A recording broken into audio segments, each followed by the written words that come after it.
वन्दितु सर्वसिद्धे ध्रुवमचलमणोवमं गदिं पते वोच्छामि समयपाहुड मृण्मोऽसुध केवलीभणिदम् नमः समय साराय स्वानुभूत्या चकासते चित्स्वभावाय भावाय सर्वभावान्तरच्छिदे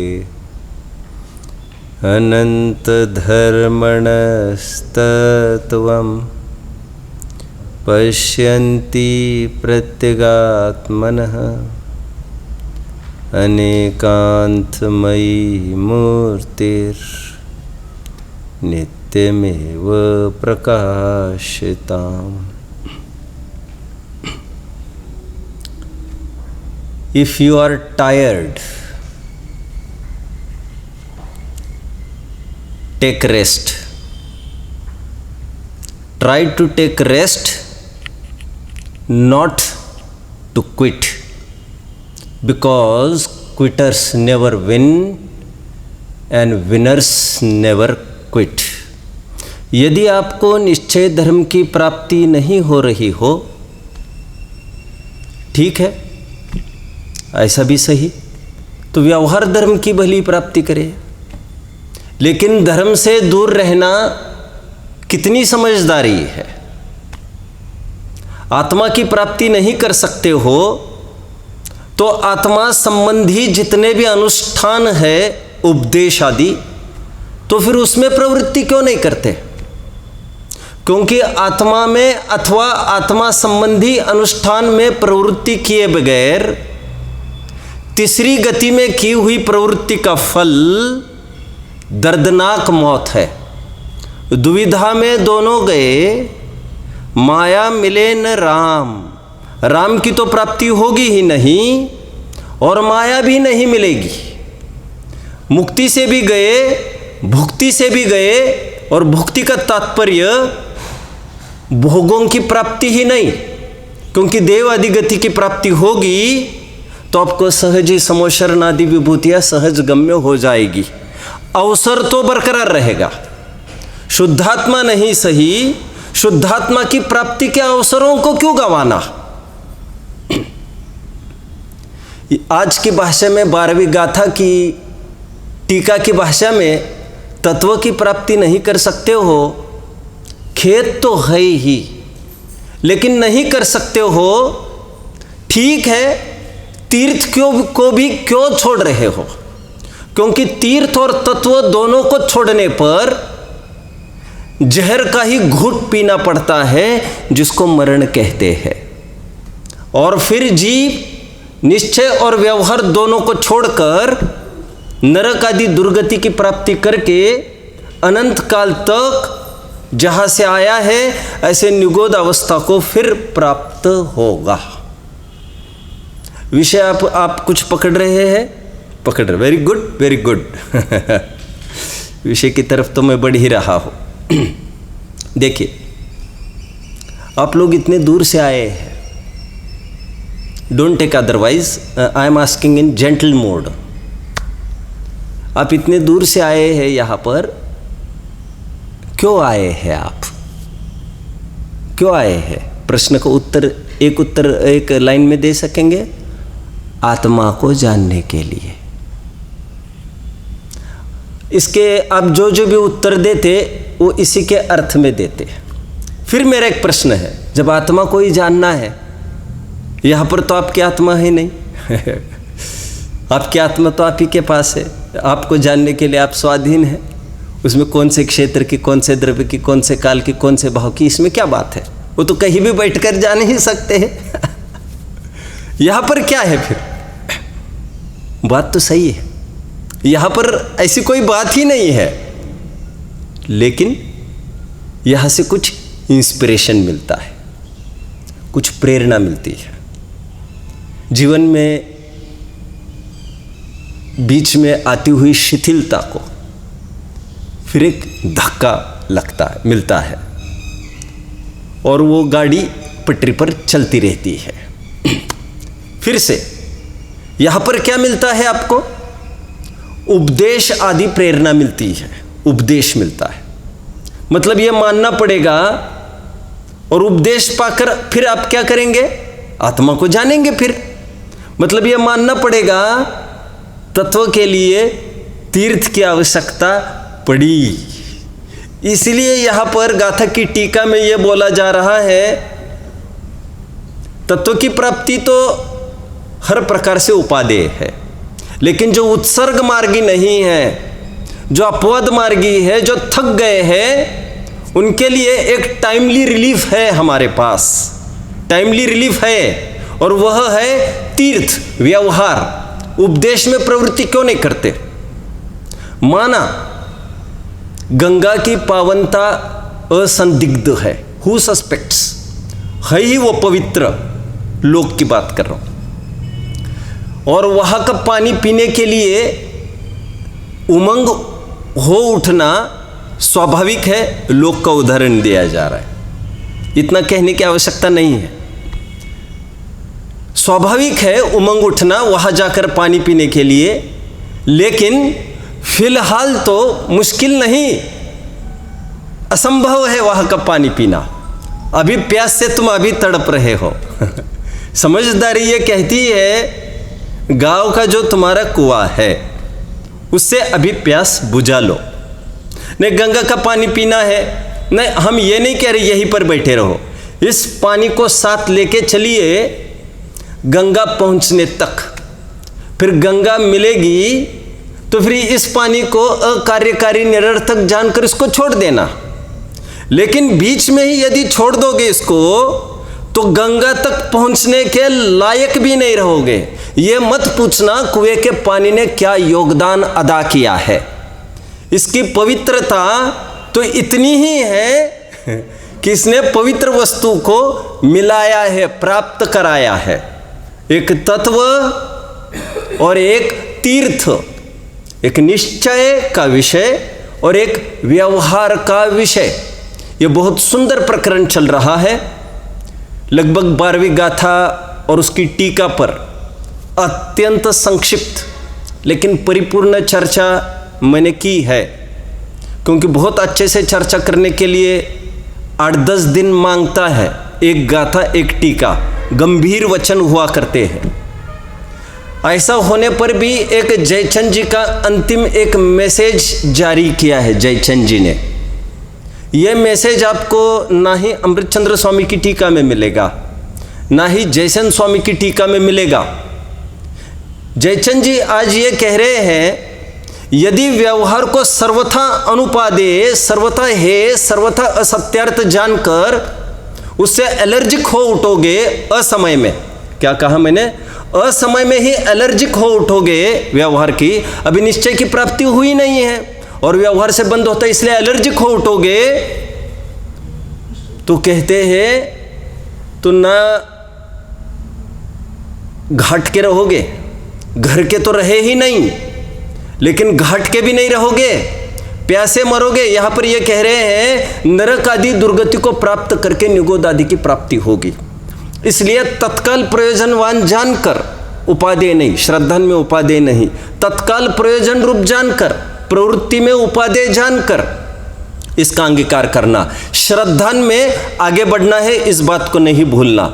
आप घर से बाहर निकले हैं घर में प्रवेश करने के लिए, निश्चय से हटकर व्यवहार में प्रवृत्ति हुई है, वह भी निश्चय की प्राप्ति के लिए, इस बात को मत भूलिए। शुभ भाव के द्वारा शुभ भाव को उखाड़ा जा रहा है। जिस प्रकार अंग्रेजों को यहां से भगाने के लिए अंग्रेजों की कुछ एक सुविधाओं का प्रयोग करके, उन्हीं की ट्रेनें आदि का उपयोग करके, मीटिंग्स आदि अरेंज करके, उन्हीं के प्रति आंदोलन जारी करके हमको उनको बाहर भगाने में सफलता मिली। यदि उनकी नॉन कोऑपरेटिव मूवमेंट यहाँ तक इस स्तर पर अपन फॉलो करते कि उनका किया हुआ कुछ भी यूज नहीं करेंगे, तब तो फिर उनको बाहर भी निकाला नहीं जा सकता होता। शुभ भाव के माध्यम से शुभ भाव का ही तिरस्कार करना है। व्यवहाराभासी का प्रकरण आप सबने पढ़ा होगा, 213 पेज मोक्ष मार्ग प्रकाशक का है।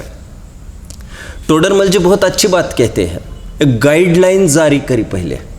जैसे कोई भी फिल्म चालू होती है तो एक प्रिकॉशन होती है, उसमें हम जो भी चीज़ बता रहे हैं ऐसा सब करने का प्रयास नहीं करना, यह एक फिल्म है, ऐसा करोगे तो जान से हाथ धो बैठोगे। टोडरमल जी ने एक हिंट डाली, बहुत शानदार प्रिकॉशन डाला व्यवहाराभासी प्रकरण के पूर्व। ऐसा प्रिकॉशन निश्चयाभासी के पहले नहीं डाला है, व्यवहाराभासी के पहले यह प्रिकॉशन डाला है। अब हम जो व्यवहार का मार्ग व्यवहार धर्म का निषेध करेंगे, ये उन जीवों को है जो ऊपर देखकर आगे बढ़ना तो चालू किया था लेकिन बीच में ही कहीं रुक गए, व्यवहार धर्म में संतुष्ट हो गए, निश्चय धर्म की प्राप्ति नहीं कर पाए, उनका निषेध हम करेंगे। यदि कोई वैद्य रुग्ण को निर्गुण औषधि का निषेध करे और उसको सुनकर कोई रुग्ण भाई साहब बोलेंगे, कोई औषधि का ही निषेध समझ बैठे, औषधि से ही एलर्जी करके कुपथ्य का सेवन करेगा, वो तो मरेगा।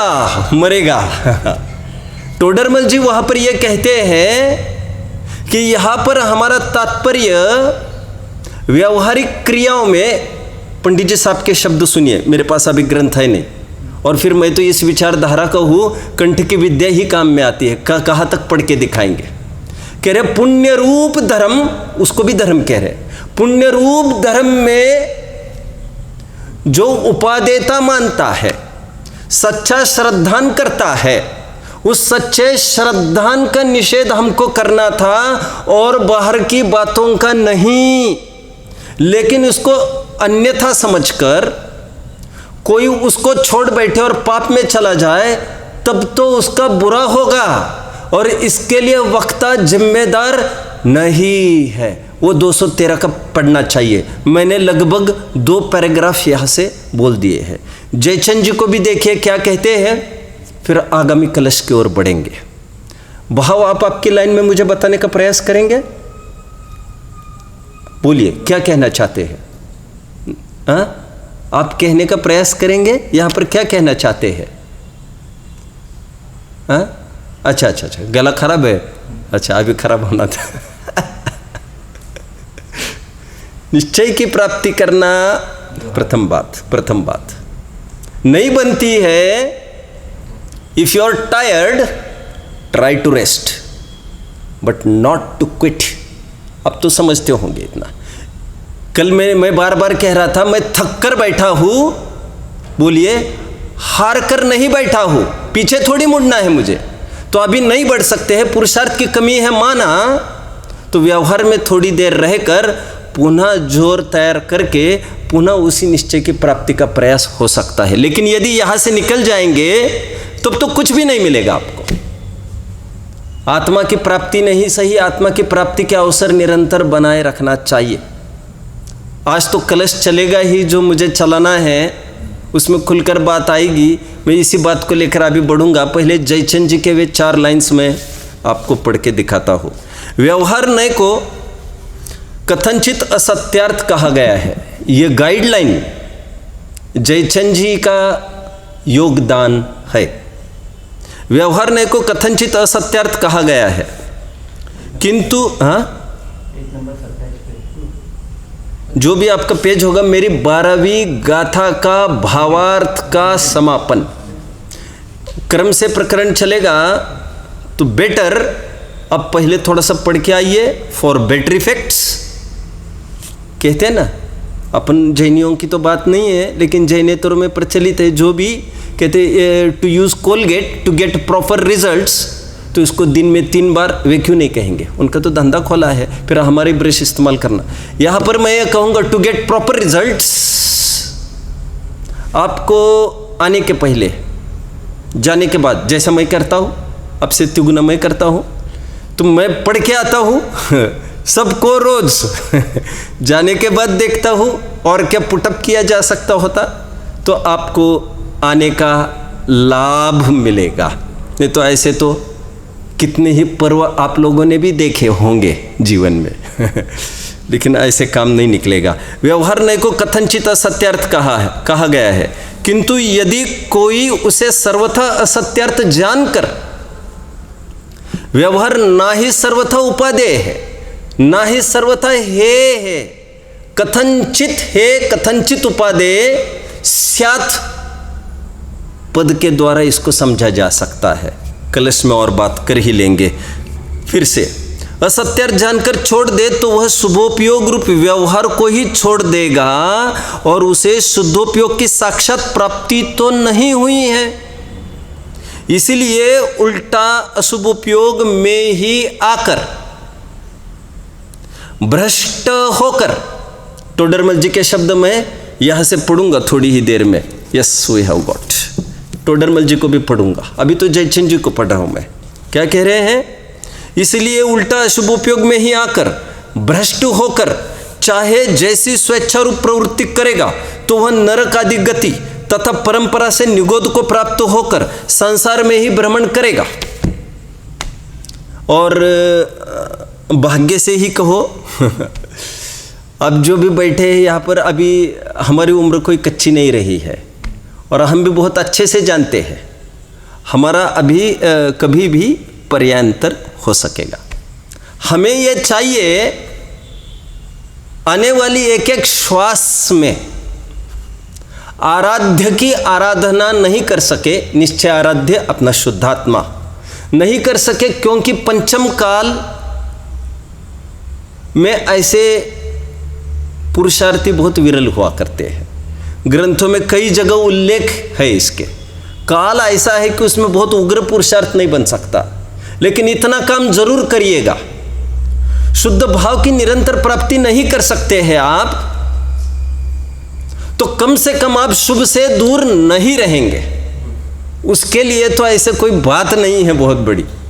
आचार्य ने तो यहां तक लिख दिया भाई साहब, पंचम काल में किया गया व्रत तब, वो चतुर्थ काल में किए गए व्रत तब से 1000 गुना विशेष फलदायी है, क्योंकि विशेष पुरुषार्थ मांगता है। क्योंकि सहयोग देखिए ना, हमारे अगल बगल में सभी वैसे हैं और उनको देखकर हम ही अटपटे सिद्ध ना हो जाए नए रूप से, यही बहुत बड़ी बात है। देखिए, इसलिए उल्टा अशुभ उपयोग में ही जाकर, भ्रष्ट होकर, चाहे जैसी स्वेच्छारूप प्रवृत्ति करेगा तो वह नरक आदि गति तथा परंपरा से निगोद को प्राप्त होकर संसार में ही भ्रमण करेगा। आगे वहां पर ये कहेंगे, जब निश्चयवासी का प्रकरण आएगा 8वें अध्याय में, भाई साहब शंकाकार की शंका है, आप निश्चय का उपदेश मत दो, बार बार लोग भटकते हैं। तो टोडरमल जी वहां पर यह कह रहे थे, व्यवहार करके क्या निहाल करेगा तू, रहेगा तो संसार में ही ना। माना निश्चय के उपदेश में जोखिम है, आलम्बन में जोखिम नहीं है भाई साहब आश्रय करने में जोखिम नहीं है, समझाने में और समझने में बहुत जोखिम तो है माना, लेकिन इस जोखिम को उठाकर भी यह मार्ग दिया जाए, ऐसा यह मार्ग है, क्योंकि इसको गौण करने से बाकी तो कुछ भी नहीं रहता। फिर तुमने कहा इसको गौण करो, अरे इसको गौण करोगे तो बाकी क्या हो जाए लड़का देखने गए कि रे साहब पैसा ऐसा है, ये ऐसा है, ये ऐसा है, सब अच्छा, बाकी सब अच्छा, बाकी मतलब नहीं, बाकी सब अच्छा है, देखो ताम झाम देखो, बाकी दिमाग थोड़ा खिसका है, बाकी सब अच्छा है। अरे बाकी क्या रहता है जब दिमागी खिसका है जब आप तत्व की ही बात को गौण कर रहे हैं तो बाकी क्या रहता है? फिर बाकी कूड़ा करकट रहता है, धूल रहती है सब। देखो, भ्रष्ट होकर, चाहे भ्रष्ट होकर जैसी स्वेच्छारूप प्रवृत्ति करेगा,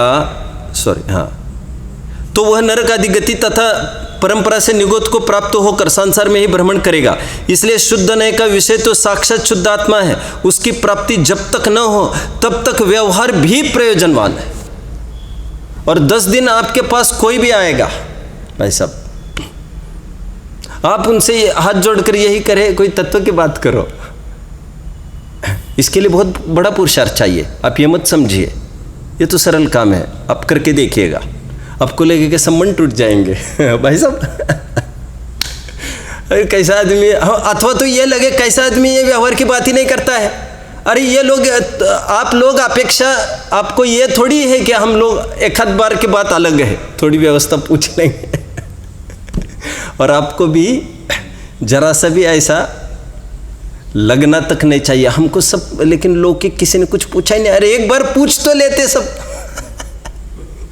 अब इसके लिए टाइम इसलिए नहीं है क्योंकि आज आप ये बोल रहे हो और 10 दिन के बाद शायद, माफ़ करना आप सब मेरे पिता की उम्र के हो, 10 दिन के बाद यदि पर्याय चली जाएगी वहाँ पर साहब कोई व्यवस्था भी नहीं पूछने आने वाला है तुमको, और आएंगे जितने भी वो व्यवस्था पूछने के लिए नहीं आएंगे, पूर्वभोग की कह कहकर बिठाने आएंगे। मैं ये भी नहीं कहना चाहता कहा जाना बन सकता है, लेकिन श्रेणिक का भी ऐसा दुर्दैव रहा, हम कुछ नहीं कह सकते।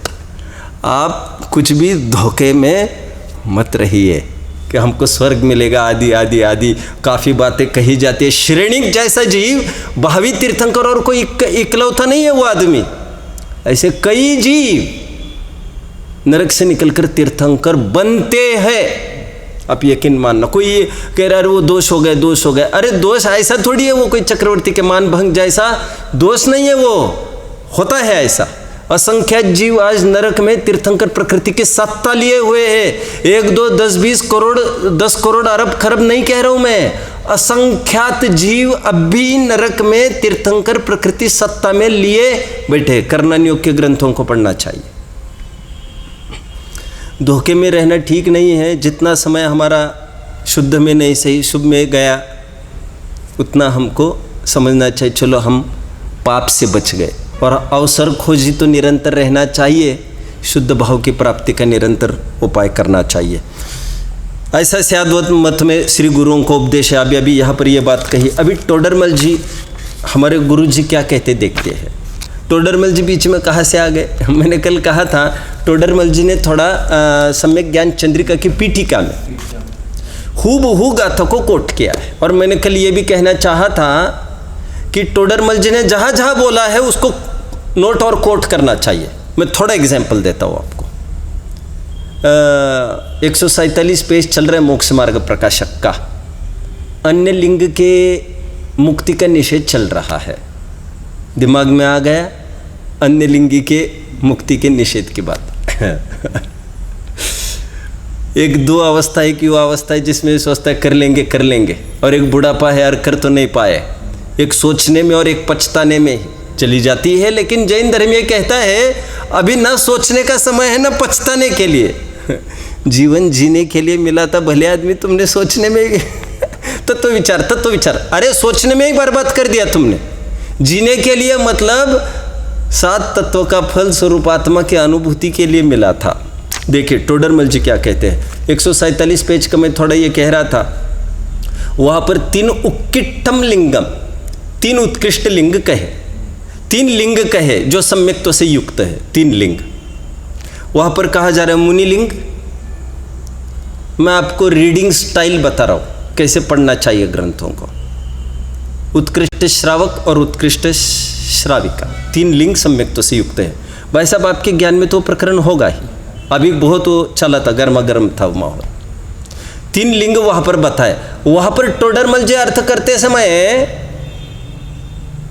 जो उत्कृष्ट श्रावक श्राविका का लिंग बताया है उसको वे उत्कृष्ट श्रावक वगैरह का तो 10वीं 11वीं प्रतिमा की बात कर रहे हैं। और हूबहू ये गाथा उठा कर देख लेना अष्टपहुड़ में, वहाँ पर जयचंद जी, सॉरी यहाँ पर एक जन 10वीं 11वीं प्रतिमा लिख रहे और एक जन केवल 11वीं प्रतिमा लिख रहे। अपेक्षा इनकी क्या, क्योंकि जहाँ जयचंद जी ने भी लिखा टोडरमल जी ने लिखा, दोनों के कथनी को आमने सामने रखना बेहद जरूरी है। आप सच्चा मूल्यांकन तभी कर पाएंगे भाई साहब। देखिए आगे टोडरमल जी का क्या कहना है। इस गाथा की व्याख्या के अर्थ को विचार कर देखना। सुनो, तुम्हारे परिणाम स्वरूपानुभव दशा में तो वर्तते नहीं और विकल्प जानकर गुणस्थानादि भेदों का विचार नहीं करोगे तो तुम इतो भ्रष्ट ततो भ्रष्ट होकर अशुभ उपयोग में ही प्रवर्तन करोगे, वह तेरा बुरा ही होगा। इन्होंने तो इतना ही बोला, वहाँ पर इन्होंने तो साफ कर दिया।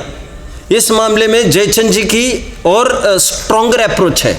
नरक आदि दुर्गति को प्राप्त होकर निगोद में चला जाएगा, ऐसा काफ़ी उन्होंने तो काफ़ी ताड़ना दी है। यहाँ पर जो सैंपल था शिष्य ने उनको थोड़ा सा और इलोंगेट किया, मैग्नीफाई किया। इस प्रकार 12वीं गाथा हमारी पूरी हुई। जो 12वीं गाथा अंतिम गाथा थी समयसार ग्रंथ की, और इसलिए इसके बाद एक लाइन भी आएगी इस कलश के बाद। इस प्रकार इन 12 गाथाओं में पीठिका भूमिका है। संक्षिप्त समयसार 12 गाथाओं में पूरा हुआ, यह अंतिम गाथा हुई। और अंतिम गाथा में यह कहा, निश्चय व्यवहार दोनों को मत छोड़ना, चुक्केज छलम न घेतव्वम। छल ग्रहण नहीं करना, व्यवहार हे कहकर पाप में जाने की अपेक्षा, इसका निषेध नहीं है। टोडरमल जी की भाषा में पुण्य का निषेध नहीं है। आइए आगे का कलश देखना है। आज चौथे कलश के हम बात करते हैं। अभी ताजी बात है। बात ये कही जा रही है कि निश्चय और व्यवहार दोनों को नहीं छोड़ना। व्यवहार को कथनचित उपाधि और कथनचित हे कहा जा रहा है। निश्चय को भी कथनचित है कथनचित उपादेय कहेंगे क्या? नहीं, निश्चय तो उपादेय ही होता है, लेकिन वहाँ पर सामर्थ्य की कमी के कारण वहाँ से चिक जाए तो व्यवहार का ग्रहण होता है। अब उसी को बात थोड़ी सी और अच्छे से पुटअप की जा रही कलश के रूप में कि कभी आप निश्चय की बात करते हैं, कभी व्यवहार की बात करते हैं, कभी व्यवहार हटाने लायक है बोलते हैं, कभी व्यवहार को का संग्रह करने लायक बोलते हैं। यह क्या है? अब कभी कुछ बोलते हैं, कभी कुछ बोलते हैं, यह क्या है? बौद्धों के आश्रम में जब गए तब क्या नाम, धर्मगुरु का क्या नाम था? बौद्ध धर्मगुरु के मैं भूल रहा हूँ अभी, धर्म कीर्ति मैं भूल रहा हूँ अभी। वे बोल रहे थे नालंदा विश्वविद्यालय में, तो ये बोल रहे थे कि जैनियों का माथा फिर गया है। कभी तो ये कहते वस्तु है और कभी तो ये कहते वस्तु नहीं है। अकलंक निकलंक वही बैठे थे, वे तो आए ही थे, आश्रम में पढ़ ही रहे थे, वे तो छद्म भेष में थे। कभी ऐसा ही कभी ऐसा ही, ये क्या बात है? मैंने इसलिए थोड़े दिन पहले कहा था, स्याद्वाद का अर्थ आप डिक्शनरी में भी ढूंढेंगे, लोक की डिक्शनरी में आपको स्याद्वाद का अर्थ शायद वाद मिलेगा, अनिर्णयात्मक कथन ऐसा मिलेगा जो डिलेमा में हो, ये होगा कि वो होगा। जबकि हम संशय विपर्यास अनध्योसाय से रहित सम्यक ज्ञान को मानते, और स्याद्वाद और सम्यक ज्ञान एक अर्थवाची है। मुझे आगे बढ़ना है। कह रहे व्यवहार और निश्चय कभी ये कहते हो कभी ये कहते हो, हम क्या माने? और दोनों में आपस में लड़ाई क्यों है फिर इतनी? क्या कभी व्यवहार को पास किया जाता है फिर विरोध किया जाता है, ऐसा परस्पर विरोध क्यों? व्यवहार कुछ विषय बताता है, निश्चय कुछ विषय बताता है, और आप कहते हो दोनों का अंगीकार करना। व्यवहार कैसे विषय बताता है? बीवी बच्चे वाला आत्मा दिखाता है। निश्चय कैसा आत्मा दिखाता है? अरे अपने में उत्पन्न होने वाले राग भी अपना नहीं कहता है, और तुम कह रही है बच्चा भी अपना है।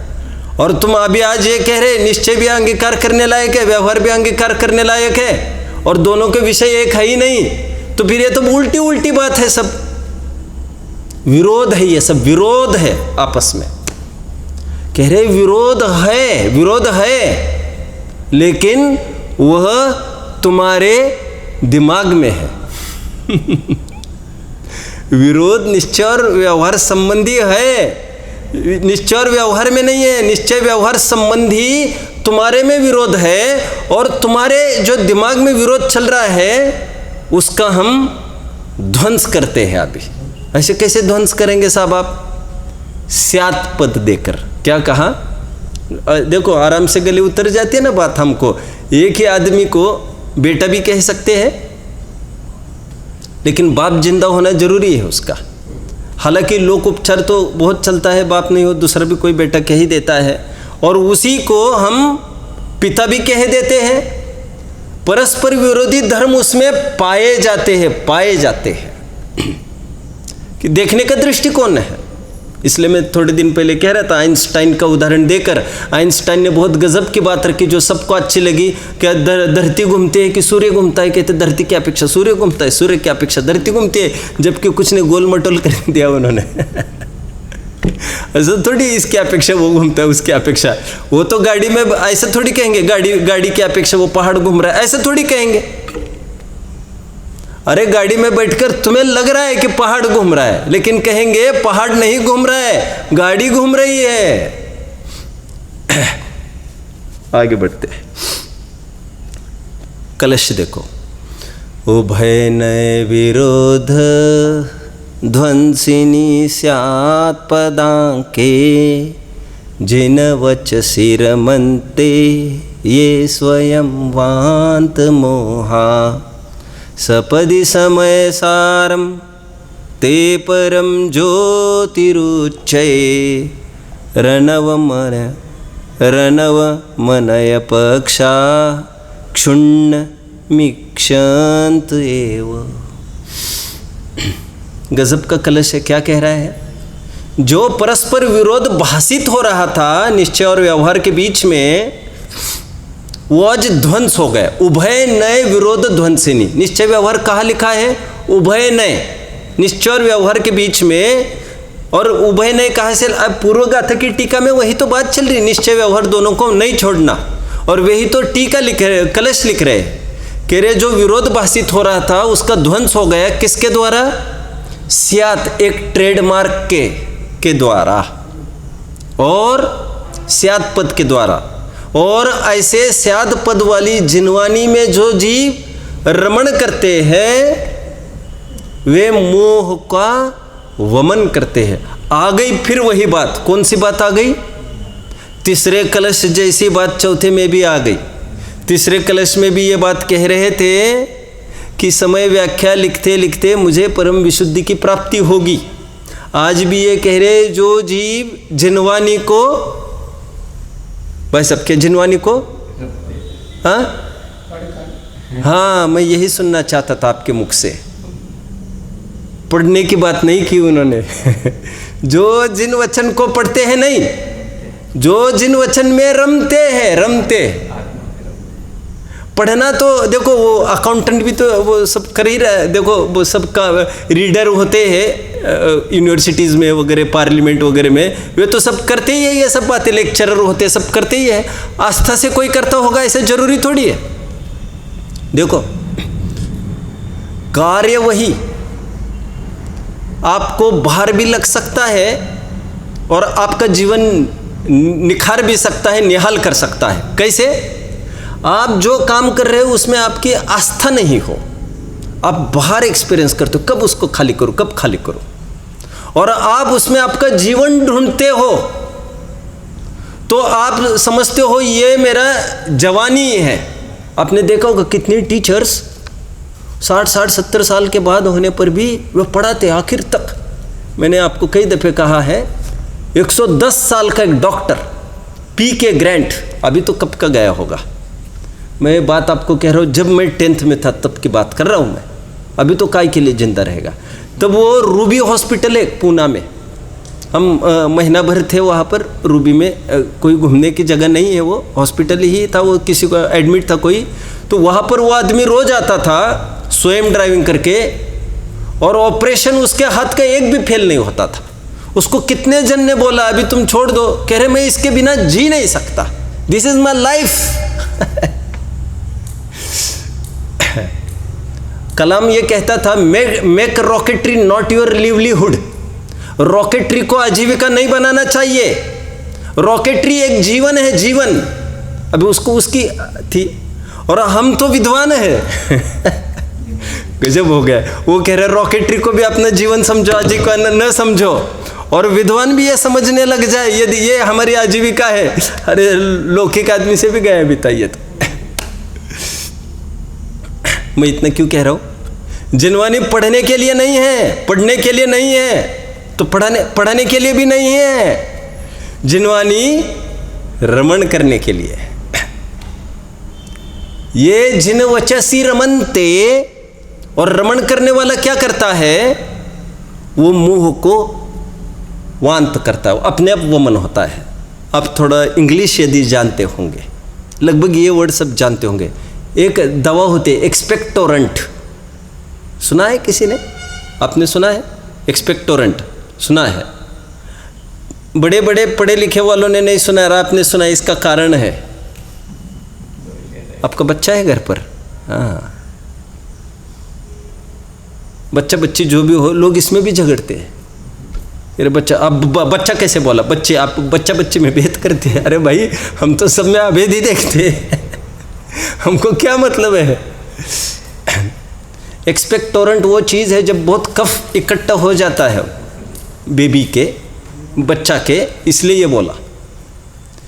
तो कफ इकट्ठा हो जाता है तो कहते हैं एक्सपेक्टोरेंट दो। What is expectorant? जिसको पिलाने के बाद, आयुर्वेदिक भी एक्सपेक्टोरेंट होते हैं, मैं कोई उसका ये नहीं कर रहा हूँ, उसको एक घुट लिया, वमन हो ही जाता है, पूरा कफ निकल आता है, that is expectorant. And you shouldn't expect that expectorant here. यहाँ पर तो जिनवानी ऐसा एक्सपेक्टोरेंट है जिसको ग्रहण करने से देखिए तो मोह कैसे शांत नहीं होगा। और जिसका मोह शांत नहीं हुआ है, अभी भी जिसको लगता है कि प्रेस नहीं है कपड़े को, अनईजी फील हो रहा है, नमक नहीं है, अनईजी फील हो रहा है, अनईजी फीलिंग में मोह वमन नहीं हुआ है, मतलब आप जिन वचन में अभी रमण करना नहीं सीखे।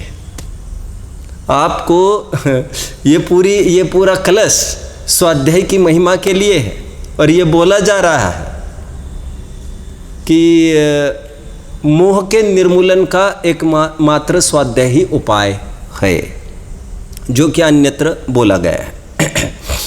लोग अक्सर ये पूछते हैं, हम लोग भी बाहर कभी निकलते थे तो कभी मिलना बन जाता था, लोगों से बात होती थी तो ये पता चलता था ये जो इतनी भीड़ आ रही है ये रोज़ की सभा में नहीं हुआ करती है, लगभग ऐसे ही होते हैं। तो फिर मैंने उनको कहा कि क्यों नहीं आते प्रवचन में? अरे तुम्हारे यहाँ के विद्वान तो विश्व में डिमांडेड विद्वान है, और तुम आते नहीं। तो लोग ये कहते थे कि साहब क्या करें, समझ में नहीं आता, भाई साहब समझ में नहीं आता। फिर तुम क्या करते हो? मैंने पूछा, तुम क्या करते हो फिर? कहते कुछ नहीं, फिर हम दुकान पर ही रहते हैं इस टाइम पे। फिर इस टाइम पर तुम क्या करते हो? दुकान में। अच्छा, दुकान में रहते हो, बात समझिए, अच्छे से समझते चलिए। अच्छा, तुम दुकान में रहते हो, दुकान में समझ में आता है? बोले क्या जिनवानी है, दुकान में कैसे समझ में आएगी? बोले, मैंने कहा बहुत सरलता से बोल दिया रे तूने, समझ में नहीं आती, अकल है तुमको, अकल है, हमारा काम हो जाएगा। मैं ये कह रहा था कि दुकान में तो समझ में नहीं आती, फिर दुकान में क्या करता है? फिर यही आया करो। सब समझ में तो यहाँ पर भी नहीं आ रही ना, दोनों हमारे बराबर है। मूर्ख, सुन लिया अच्छे से बात को, समझ में यहाँ भी नहीं आ रही है, समझ में वहाँ भी नहीं आ रही है, ये तो हम समझ रहे हैं, लेकिन क्या तू इस बात को समझ रहा है अच्छे से? यहाँ पर समझने का अवसर होगा, वहाँ पर समझने का अवसर भी नहीं होगा। और अवसर कोई साधारण बात नहीं है। सब अवसर क्या होता है? अरे अवसर साधारण बात नहीं है। उसने कहा एक अवसर दे दो साहब, एक अवसर, और दूसरे अवसर में उसने काम करके दिखाया। और तुम पूछते हो अवसर क्या चीज़ है? अवसर के लिए नंबर लग रहे हैं यहाँ पर। अब जानते हो, इंटरव्यू दिलाने के लिए लाखों रुपए लिए जा रहे हैं। नौकरी नहीं देंगे हम, क्या करेंगे? हम इतना काम करेंगे कि तुम्हारे इंटरव्यू करा देंगे। साहब इतना भी आप करा दो, आप ले लीजिए जितना अमाउंट चाहिए। ये कौन आदमी बोलेगा? ये आदमी हालांकि तो फर्जीवाड़े का आदमी बोल रहा है, ये तो पैसे के बल पर। लेकिन मैं ये कह रहा हूँ, ये कौन बोल सकता है? ये वो बोल सकता है जिसको इतना विश्वास है हमको वहाँ तक पहुँचाओ, बाकी का काम हम कर लेंगे, फिर हमारे ऊपर छोड़ दीजिए आप। स्वाध्याय क्या करता है क्या नहीं करता है ये मत बोलिए फिर से। क्योंकि स्वाध्याय आपको उन्नति के, खुशी के अवसर देता है, अवसर। मैं तो हमेशा ये कहता हूँ, हमारे बच्चे तो है ही नहीं तो बच्चों को तो निरंतर ये बात कहता हूँ। तिलक हुए हैं, तिलक उन्होंने गीता रहस्य लिखा है, टीका लिखी है, टीका गीता पर, जेल में बैठकर लिखी। मौलाना आज़ाद हुए हैं, कुरान शरीफ पर एक टीका लिखी। अरे सबरे पॉलिटिशियंस आपको ऐसे ही मिलेंगे। ये तो आज का ज़माना चालू हो गया है कि कोई नहीं पढ़ रहा है, पहले तो सब पढ़ाई। और बीच में एक बात आई है, कॉन्स्टिट्यूशन का इतनी मोटी पुस्तक, राजेंद्र प्रसाद जी को आप साधारण आदमी समझते हो क्या? ये तो दुनिया को तोलने की कमाल के आदमी थे ये। तो कॉन्स्टिट्यूशन की बुक ही गायब हो गई, जो भी कुछ हुआ। गांधी जी ने कहा ये अभी इतनी पुस्तक गायब हो गई, ये तो बहुत बड़ी बात हो गई, 400 पन्नों की। बोले ऐसा नहीं हो सकता, बोले इसको कुछ करना। आज के ज़माने की बात नहीं थी, PDF है सेव करके रखो। तो उन्होंने ये कहा, गांधी जी ने, कुछ करना पड़ेगा। बाबूजी बुलाए उन्होंने वो राजेंद्र प्रसाद जी को, बोले हमें रुककर काम नहीं चलेगा, हमको जितना स्मरण में है उतना काम चालू करना पड़ेगा। 3-4 दिन में वो बुक फिर से मिल गई। तब तक हूबहू 200 पेज लिखा चुके थे, खड़े रहकर सामने लाइन एंड वर्ड को जांचा गया। क्योंकि हमारे खून में पॉलिटिक्स मतलब आज का गंदा की बात नहीं है, यह सब लोक कल्याण की बात हमारे खून में भिनती है। पुस्तकों में तो बाद में दिलो दिमाग में पहले उतर गए हमारे। खैर, मुझे तो क्या कहना था, पुस्तकें जीवन हुआ करती है, जीवन लोक की बात कर रहा हूं मैं। और गांधी जी ने गीता पर टीका लिखी, ये सब जेल में बैठकर लिखी है। पटेल ने, जितने जन ने, मतलब ऐसा क्या है जिससे जेल का भी जीवन उनको सुखकर लगा। अब कह रहे हमको कुछ नहीं चाहिए, ये सब ले जाओ, बोले यहाँ से बाहर। और स्वाध्याय एक ऐसी चीज़ है जिसको वाकई में आप एक बार जमकर और रमकर देखिए, आपको दुनिया की आवश्यकता ही भासित नहीं होगी। और मैंने ऐसा प्राउडली टू से, बहुत गर्व से मैं ये बात को कहता हूँ, मैंने इस स्वाध्याय का जीवन जिया है। कैसे? मैं पहले धंधा करता था मेरा, तो धंधे पर बहुत एक एक चीज़ में मैं ध्यान गाड़े रहता था। मैं ये सोचता था एक पैसा कहाँ से, 1-आध रुपया भी ज़्यादा मिलता हो कैसे आ सकता है। और जैसे ही मुझे स्वाध्याय की रुचि हो गई, मुझे बहुत अच्छे से याद है, मेरे सामने हमारी ही दुकान में 10-5 हज़ार की आम तौर पर चोरियां होने लग गई। हमारे नौकर ही करने लग गए। और मुझे इतना भी भाव नहीं आता था कहने का ए भैया तुम क्या कर रहे हो क्योंकि मुझे ये लगता था अपन यहाँ से नज़र ऊपर उठाएंगे तो अपना बहुत बड़ा घाटा हो जाएगा। ये मैजिक मैंने जिया है और उसके बल पर बाहर निकला मैं और मुझे लगा मुझे इसमें जीवन लगाना चाहिए। स्वाध्याय में जिसको रुचि हुई, और बहुत विरले जीव है उनको तो, किसी को तो ये लगता है ये बर्डन हम इतना नहीं कर सकते, सब इतना नहीं कर सकते, 2 घंटा 3 घंटा फिर माथा खराब हो जाता है, ऐसा तक बोल देते अरे खराब हो जाता है कि अभी खराब है भाई कौन कहे।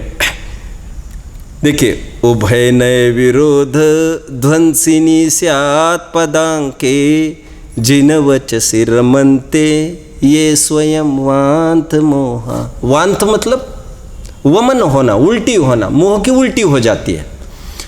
दूसरी 2 लाइन में, पहली 2 लाइन में एक तात्विक बात कह दी।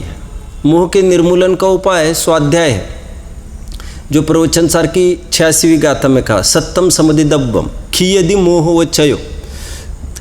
दूसरी 2 लाइन में कुछ एक तात्विक और कंसेप्ट की बात रखना चाहते हैं। क्या कह रहे हैं ये? सपदि समय सारम ते परम ज्योतिरुच्चये। उच्चय है, मैं संधि करके पढ़ता हूँ, अनवम अनय अनय पक्ष अक्षुण्ण अक्षुण्णम इक्षंत एव। व्हाट इज इक्षंत? व्हाट इज इक्षंत? अनुप्रेक्षा का क्या अर्थ करते हैं? अनुप्रेक्षा, अनुप्रेक्षा मतलब अनुप्रेक्षा का अर्थ बताइए कोई, उसको संधि करके अनुप्रेक्षा का अर्थ बताएगा? अनुप्रेक्षा का संधि करके क्या अर्थ निकलेगा? अनु चहु ओर से, प्रेक्षा प्रकृष्ट रूप से, ईक्षण करना। व्हाट इज ईक्षण? हरे जो निरीक्षण में होता है वही ईक्षण। ईक्षण is to see, to examine. यहां पर उपाय बताया जा रहा है, ऐसा जीव जो जिन वचन में रमता है, डुबकी लगाई ऐसा बाहर तो नहीं निकल रहे हैं, निकलेंगे निकलेंगे। यहां मत देखो, वो वहां से निकलेंगे, वहां पर देखो। जो जिन वचन में रमते हैं वे यहां से नहीं निकलते, बोलिए, वे आत्मानुभूति करके निकलते हैं बाहर। यहां पर ये कह रहे हैं वे सपदी, तुरंत ही समय सार को इक्षंतेव देख लेते हैं। आत्मानुभूति का ये उपाय बताया है। और जो ये समय सार को देख लेता है, पहले क्या कहा? जो जिन वचन में रमते हैं। कितनी देर जाती है स्वाध्याय में? दिन में कितना टाइम जाता है आपका? इशारे में करिए, कितना टाइम जाता है स्वाध्याय में? 1 घंटा? 1 घंटा भी नहीं जाता। अच्छा, इसी के बल पर जो चल रहा है, शिविरों में आना जाना, इसी के बल पर चल रहा है। उधार का माल है सब, उधार का। हरे रे रे रे। स्वाधीन गुरुओं का योग मिलने पर भी जिनको स्वाध्याय का भाव नहीं होता, ओहो, ऐसे अभागों की महिमा हमसे तो नहीं कही जाती। टोडरमल जी बात कर रहे, और ये बड़ा दर्द होता है, तकलीफ होती है ये सुनने को। यहाँ पर अच्छा नहीं लगता। और यहाँ पर समय आपका नहीं जाएगा तो जरूर विषय कषा ही घेरेंगे। क्या कहा? फिर से शुड आई रिपीट? आप मान के चलिए रोज 3 रोटी खाते हैं भाई साहब, मान के चलिए। आपको भोजन में एक दिन क्या हुआ, हलवा भी बनाया और चीज बनाई, आपको 3 रोटी जाएगी। रोज 3 रोटी भोजन कर लेते हैं, आज हमने 2 रोटी बराबर हलवा बना दिया और हमने 3 रोटी भी परोसी आपको। क्या आप 3 रोटी खा पाएंगे? जबरदस्ती की बात नहीं चल रही, नहीं खा पाएंगे, क्योंकि वह जब दूसरी चीज आ गई तो वो तो गौण हो गया। ऐसा नहीं होता है कि ठीक है ये भी, ऐसा नहीं होता। जब आपने स्वाध्याय को नहीं किया तो आपने जिसको अपने अंदर लिया है वो सब विषय कषाय का ही जगत है। और फिर ये फोन है, टीवी है, आजकल क्या नहीं है भाई साहब, हर एक आदमी टीवी और फोन है आजकल, सब दुनिया की बात कह देता है। देखिए, समय सार को देख लेता है तुरंत। कैसा है वो समय सार, कैसा है वो आत्मा? ज्योति ही उच्चय, प्रकाशमान है, जानने में आ रहा है। और कैसा है? अनवम, नया नहीं है। ये आत्मा आज प्रकट हुआ है, कोई आज पैदा नहीं हुआ है। आत्मा तो अनादि का है, जानने में आ जाए है तुम्हारे। सीता, व्याकरण थोड़ा बहुत समझ जाओगे, और इंग्लिश शब्द तुम समझ गए सबसे आगे। अभी इतनी सी बात, सीता को अग्नि ने शुद्ध किया। बात को पूरी करो, बात को पूरी करो। अग्नि ने सीता को शुद्ध किया। प्रसंग समझ में आ रहा है आपको? अयोध्या नगरी के बीचों बीच प्रसंग चल रहा है, रामचंद्र जी भी खड़े हैं, इशारा चल रहा है। ऊपर से भी कोई 10-20 लोग आए हैं। अब मैं उनकी बात नहीं कर रहा हूँ, 10-20 कौन आए हैं ऊपर से? बुझाने के बराबर। मैं ये कह रहा हूँ, सीता को अग्नि ने शुद्ध किया। भाई साहब, इस पे कुछ बोलिए आप, हाँ ना कुछ तो बोलिए। अरे शुद्ध नहीं किया, सीता पहले से ही शुद्ध है, यह सिद्ध किया। अरे खरेखर सोने को भी सोना नहीं बनाया उस अग्नि ने, खरेखर तो पहले से ही सोना था, यह सिद्ध किया। क्या कहना चाहता हूं मैं?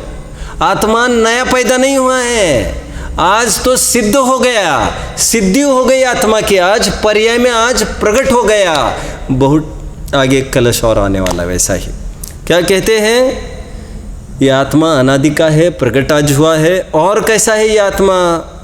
अनय पक्ष, अक्षुण्ण। अक्षुण्ण मतलब अखंडित। किसी भी नए पक्ष से, अनय पक्ष से, अनय मतलब कुनय, कुनय मतलब वह नय जो अपर नय का निषेध करता है। निरपेक्षा नया मिथ्या, सापेक्षा वस्तुते अर्थकृत, आप्तमीमांसा 108 नंबर के कार्य का होगी। मैं ये कह रहा हूँ, जो विरुद्ध धर्म को कहने वाले नए को गौण करके बात करता है वो तो नए, और जो विरुद्ध धर्म के होने की निषेध करता है वह नए है ही नहीं, वह नया भाव से कुनय है, क्योंकि उसने वस्तु को खंडित किया है, एकांत का निरूपण करता है।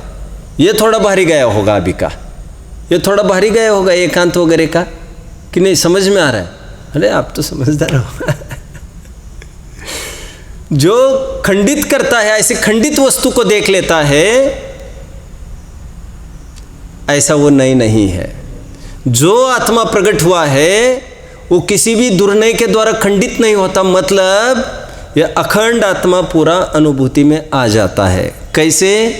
जो जिन वचन में रमण करता है, जाके अवगाहनते शुद्ध होए प्राणी, भाग चंद्र निश्चय घट माही या प्रमाणी। जो भी इसमें अवगाहन करेगा इस जिनवानी में, वो तृप्त हो जाएगा, उसको कोई वांछा नहीं रहेगी, उसको कोई अपेक्षा नहीं रहेगी।